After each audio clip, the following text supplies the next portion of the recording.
ನಿನ್ನೆಯಷ್ಟೇ ಮತ್ತೊಮ್ಮೆ ಮಾರ್ಮಿಕವಾಗಿ ಡಿಕೆ ಶಿವಕುಮಾರ್ ಟ್ವೀಟ್ ಮಾಡಿದ್ರು. ಶಿರಡಿ ಭೇಟಿ ನೀಡಿ ಸಾಯಿಬಾಬಾ ದರ್ಶನವನ್ನ ಪಡೆದಿರೋ ಡಿಕೆ ಶಿವಕುಮಾರ್ ಪ್ರಯತ್ನ ವಿಫಲ ಆಗಬಹುದು ಎಂಬುವ ಪ್ರಾರ್ಥನೆ ವಿಫಲ ಆಗಲ್ಲ ಎಂದು ಪೋಸ್ಟ್ ಅನ್ನ ಕೂಡ ಹಾಕಿದ್ರು.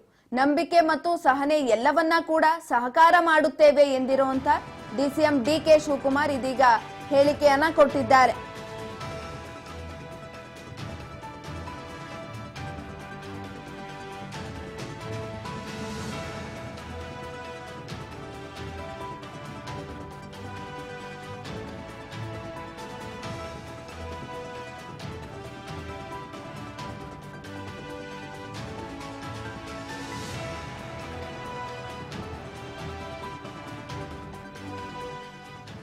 ನಿನ್ನೆಯಷ್ಟೇ ಮಾರ್ಮಿಕವಾಗಿ ಡಿಸಿಎಂ ಡಿಕೆ ಶಿವಕುಮಾರ್ ಟ್ವೀಟ್ ಅನ್ನ ಮಾಡಿದ್ರು. ಆ ಟ್ವೀಟ್ ನಲ್ಲಿ ಶಿರಡಿ ಭೇಟಿ ನೀಡಿ ಸಾಯಿಬಾಬಾ ದರ್ಶನವನ್ನ ಪಡಿತಾ ಇದ್ದೀನಿ, ಪ್ರಯತ್ನ ವಿಫಲ ಆಗಬಹುದು, ಪ್ರಾರ್ಥನೆ ವಿಫಲ ಆಗಲ್ಲ ಎಂದು ಪೋಸ್ಟ್ ಅನ್ನ ಹಾಕಿಕೊಂಡಿದ್ದಾರೆ.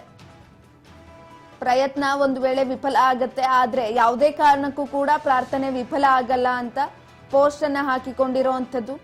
ನಂಬಿಕೆ ಮತ್ತು ಸಹನೆ ಎಲ್ಲವನ್ನ ಸಹಕಾರ ಮಾಡುತ್ತೇವೆ ಅಂತ ಹೇಳಿದ್ದಾರೆ ಡಿಸಿಎಂ ಡಿಕೆ ಶಿವಕುಮಾರ್ ಅವರು. ಖಾಸಗಿ ಕಾರ್ಯಕ್ರಮದ ನಿಮಿತ್ತ ಶಿರಡಿ ಮತ್ತಿತರ ಕಡೆ ಭೇಟಿಯನ್ನ ನೀಡ್ತಾ ಇದ್ದೇನೆ, ನಿಟ್ಟಿನಲ್ಲಿ ಸಾಯಿಬಾಬಾ ದರ್ಶನವನ್ನ ಕೂಡ ಪಡೆದುಕೊಂಡಿದ್ದೇನೆ. ಒಂದು ವೇಳೆ ನಾವು ಮಾಡ್ತಾ ಇರುವಂತಹ ಪ್ರಯತ್ನ ವಿಫಲ ಆಗಬಹುದು, ಆದ್ರೆ ನಾವು ದೇವರ ಮುಂದೆ ಮಾಡಿರುವಂತಹ ಪ್ರಾರ್ಥನೆ ಯಾವತ್ತೂ ಕೂಡ ವಿಫಲ ಆಗೋದಿಲ್ಲ ಅನ್ನುವ ಒಂದು ಸಾಲನ್ನ ಬರೆದುಕೊಂಡಿರುವಂತದ್ದು.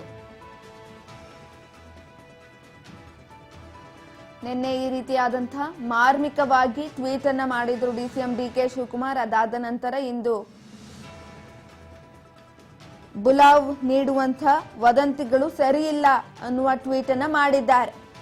ಅದಕ್ಕೆ ರಾಜಕೀಯ ಬಣ್ಣವನ್ನ ಹಚ್ಚುವುದು ಕೂಡ ಯಾವುದೇ ಕಾರಣಕ್ಕೂ ಸರಿಯಿಲ್ಲ. ನಾನು ಶಿರಡಿಗೆ ಹೋಗಿದ್ದೆ, ಈ ಒಂದು ವಿಚಾರವಾಗಿ ಎಲ್ಲ ರಾಜ್ಯ ರಾಜಕೀಯದಲ್ಲಿ ರಾಜಕೀಯ ಬಣ್ಣವನ್ನ ಹಚ್ಚುತ್ತಾ ಇದ್ದಾರೆ. ಕೆಲವೊಂದಷ್ಟು ಟಿವಿ ಮಾಧ್ಯಮಗಳು ಕೂಡ ಇದೇ ರೀತಿಯಾದಂತಹ ಬಣ್ಣವನ್ನ ಹಚ್ಚಿದ್ದಾವೆ ಅನ್ನುವ ನಿಟ್ಟಿನಲ್ಲಿ ಸ್ಪಷ್ಟನೆಯನ್ನ ಕೊಟ್ಟಿರೋದು ಅಂತದ್ದು ಟ್ವಿಟರ್ ಮೂಲಕ.